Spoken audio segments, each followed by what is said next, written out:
Goddag, i dag vil vi godt præsentere vores nye digt, som hedder Flugten til Danmark. Center med et tag med forskellige flag, som samles til et. Hvide, sorte, gule og røde. Det er svært at sige på røde krummer fløde.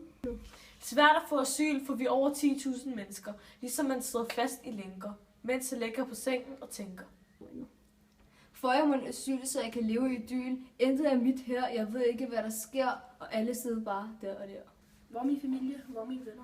Jeg sidder bare her og venter. Mit håb bliver mindre og mindre. Måden de befrier på mine lænker. Får jeg venner, får jeg breve, får jeg noget at lave. Jeg føler mig som en slave. Det her er ikke en gave, jeg får ondt i maven. Jeg fik endelig brev, jeg fik endelig venner. Endelig blev befriet fra mine lænker. De brev, de sender, viser mine tænder. Familien kommer lige til en sommer. Børnene starter i skole, vi starter i sprogskole. I søgen om, at nogen på kan stole. Er det mon her, jeg skal blive boende? Statsborgerskab var ikke sikkert, mens jeg kigger på uret, der tikker. Mens jeg skriver alle de breve, både dage og nætter, får jeg ondt i mine hænder. Men jeg stopper ikke, fordi mine venner er dem, jeg elsker. Jeg fik statsborgerskab. Jeg fik familie. Jeg fik venner.